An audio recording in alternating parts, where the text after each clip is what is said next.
In episode 82, titled Hyperparameter Tuning, Grid versus Random versus Practical Constraints, we take a careful look at how to tune models in a way that improves performance without lighting your compute budget on fire. Hyperparameter tuning sounds glamorous when it is described as optimization, but in real practice, it is a controlled search under constraints, and the constraint you feel first is almost always time. The exam angle here is not about memorizing brand name tools, but about understanding why different tuning approaches exist and when each one makes sense. Done well, tuning is a disciplined process that respects measurement, avoids contamination, and produces settings you can defend. Done poorly, it becomes a noisy scavenger hunt that produces a great-looking number that does not survive contact with new data. Before we continue, a quick note. This audio course is a companion to the DataX books. The first book is about the exam and provides detailed information on how to pass it best. The second book is a Kindle-only ebook that contains 1,000 flashcards that can be used on your mobile device or Kindle. Check them both out at cyber.author.me in the Bare Metal Study Guide series. Hyperparameters are the settings you choose before training begins, and they shape how training behaves or how the model is structured. They differ from learned parameters, such as weights in a neural network or split thresholds in a decision tree, which are estimated from the data during training. A hyperparameter might control model capacity, regularization strength, learning rate, number of trees, maximum depth, or how much smoothing is applied, depending on the model family. The key is that these choices influence what the model can represent and how aggressively it fits patterns in the training data. Because they sit outside the fitting process, hyperparameters cannot be derived purely by training once and reading them out afterward. They are selected through an evaluation-driven search, and that search must be designed so that the score you use reflects generalization rather than a lucky match to a particular dataset split. Grid search is the most straightforward tuning approach because it is an exhaustive sweep over a predefined set of values for each hyperparameter. You pick a finite list of candidate values for each setting. Take the Cartesian product and evaluate every combination according to your chosen validation procedure. That sounds simple because it is simple, and simplicity can be an advantage when the search space is small and you already have a good idea where the important ranges live. Grid search is also useful when a hyperparameter has a small number of meaningful discrete options, like choosing among a few kernels or activation functions, where random does not add much value. The downside is that grid search explodes quickly as you add more hyperparameters or more candidate values, because the number of combinations multiplies, not adds.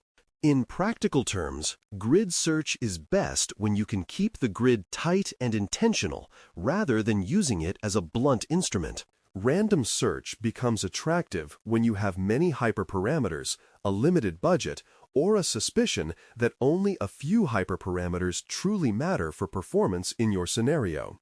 Instead of evaluating every point in a grid, you define a distribution or range for each hyperparameter and then sample combinations at random for a fixed number of trials.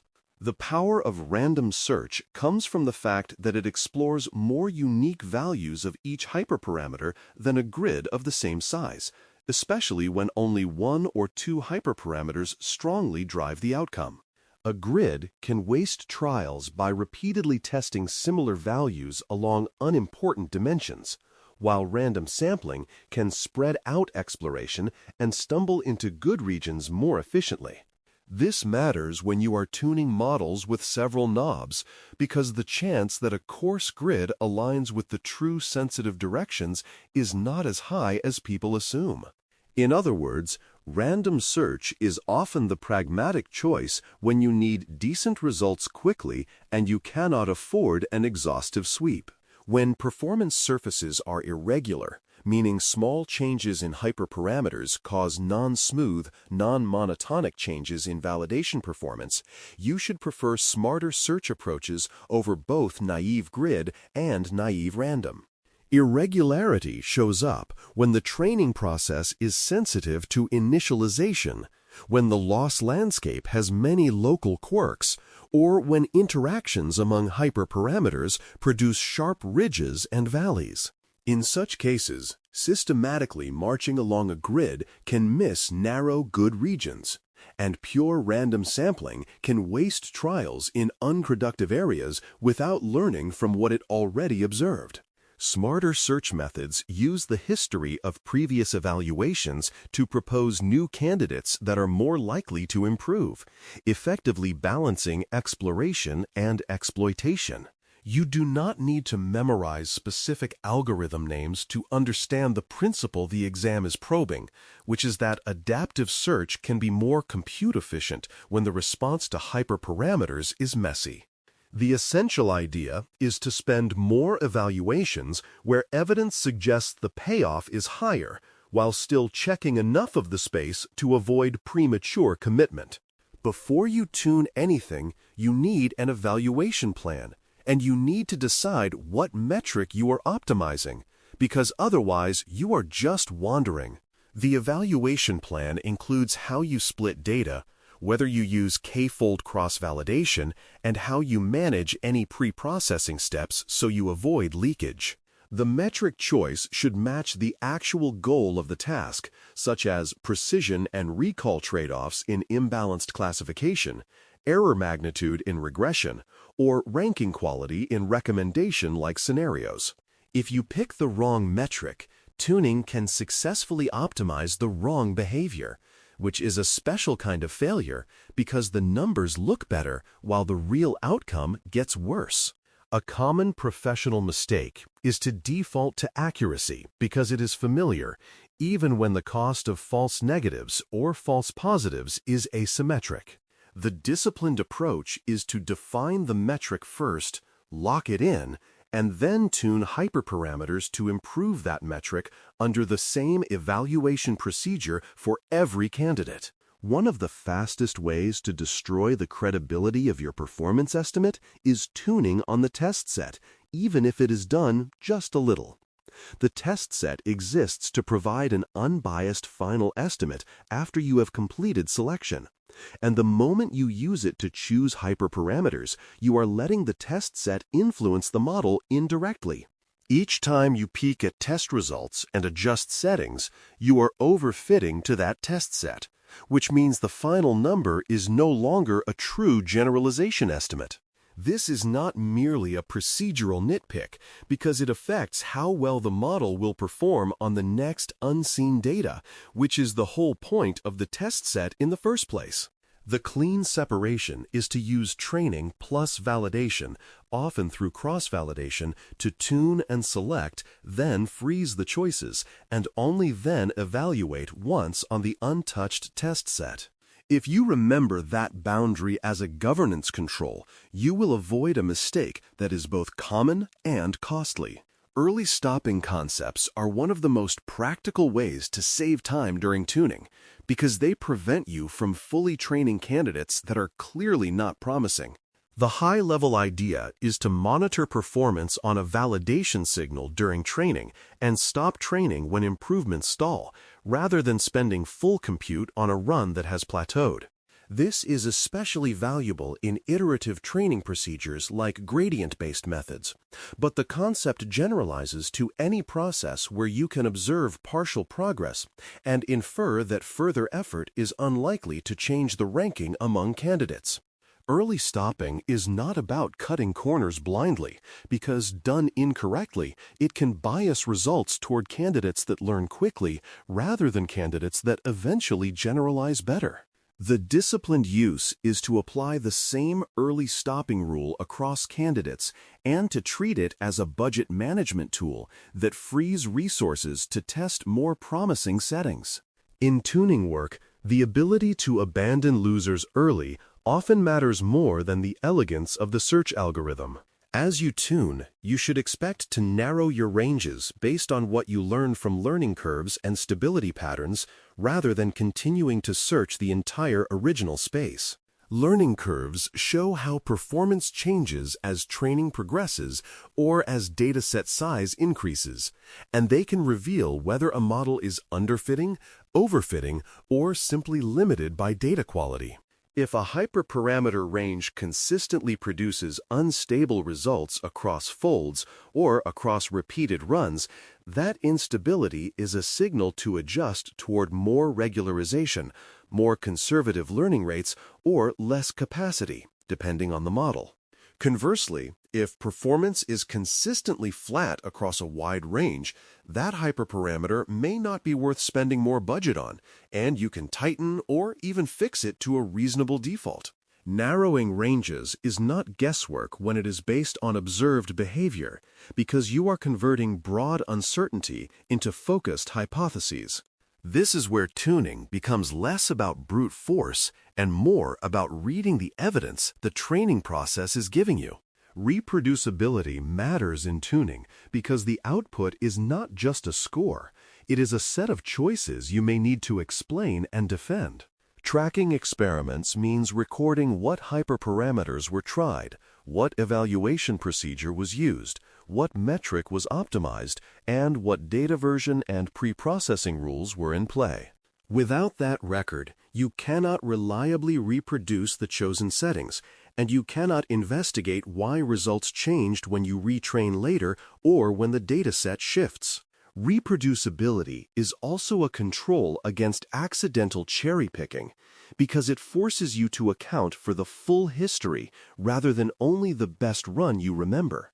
In a professional setting, a tuning decision that cannot be reconstructed is a risk because it becomes impossible to audit or justify. Even for exam purposes, the concept to remember is that disciplined tuning includes disciplined record-keeping, because selection without traceability is not credible engineering. A tuning process that only chases higher scores can miss the broader cost of complexity, and that cost shows up in training time, inference latency, operational fragility, and interpretability. Sometimes a small improvement in the chosen metric is statistically negligible or practically irrelevant compared to the added complexity of a larger model or a more delicate set of hyperparameters. Complexity also increases the chance of performance drift because models with high capacity can be more sensitive to changes in data distribution. In addition, complex tuning can create brittle pipelines where the model only performs well under a narrow set of conditions that are hard to guarantee in production. The practical constraint framing is that you are optimizing under multiple objectives, even if the metric is the primary one, because real systems have limits on memory, time, and maintainability. A seasoned approach weighs the incremental gain against what it costs you to build, run, and govern the model. That same perspective should carry into how you communicate tuning results, because the best communication frames them as trade-offs rather than as a single triumphant number. When you report that a tuned model performs better, you should also be prepared to describe how much extra training it required, whether it increased variance across folds, and whether the chosen settings were robust across runs. Stakeholders often hear higher score and assume better everywhere. But tuning can improve one metric while worsening another, or it can improve average performance while increasing instability. Communicating trade-offs also means being transparent about uncertainty, including the spread of cross-validation results, not only the mean. This is part of professional honesty, and it prevents overconfidence from turning into bad decisions. A model that is slightly less accurate but far more stable and interpretable may be the better choice when the environment is adversarial or compliance-heavy. The anchor memory for episode 82 is simple and worth repeating until it becomes reflex. Search space, budget, metric, then discipline tuning. The search space is where you decide what hyperparameters matter and what ranges are plausible, because unrealistic ranges waste trials and produce misleading conclusions. The budget is where you choose whether grid search, random search, or an adaptive approach fits your resource constraints, because the best method on paper is meaningless if you cannot afford enough evaluations for it to work. The metric is where you align tuning with the actual goal, because tuning the wrong target is still failure even if the number improves. Disciplined tuning is where you enforce clean evaluation boundaries, avoid using the test set prematurely, apply early stopping consistently, narrow ranges based on evidence, and track experiments for reproducibility. If you keep those elements in the correct order, you will avoid most of the misinterpretations and self-inflicted wounds that come with hyperparameter tuning. To conclude episode 82, titled Hyperparameter Tuning, Grid versus Random versus Practical Constraints, imagine you are given a concrete case and asked to choose a tuning method, because that is exactly the kind of reasoning the exam rewards. If the search space is small, the important ranges are well understood, and you can afford to evaluate every combination, grid search is justified because it is exhaustive and easy to explain.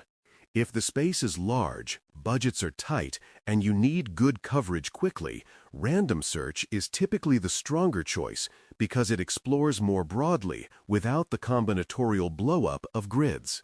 If you see irregular behavior and strong interactions that make naive exploration inefficient, an adaptive approach that learns from prior trials is the practical direction, because it spends compute where it is most likely to matter. The pitfall to keep in mind while making any of these choices is that tuning must be driven by a fixed evaluation plan and a protected test set, or the final estimate becomes untrustworthy. When you can justify the method in terms of space, budget, and metric, you are thinking the way a responsible practitioner thinks, not just the way a benchmark chaser thinks. Thanks for listening. For more audio courses, daily newsletters, and more, please visit BareMetalCyber.com.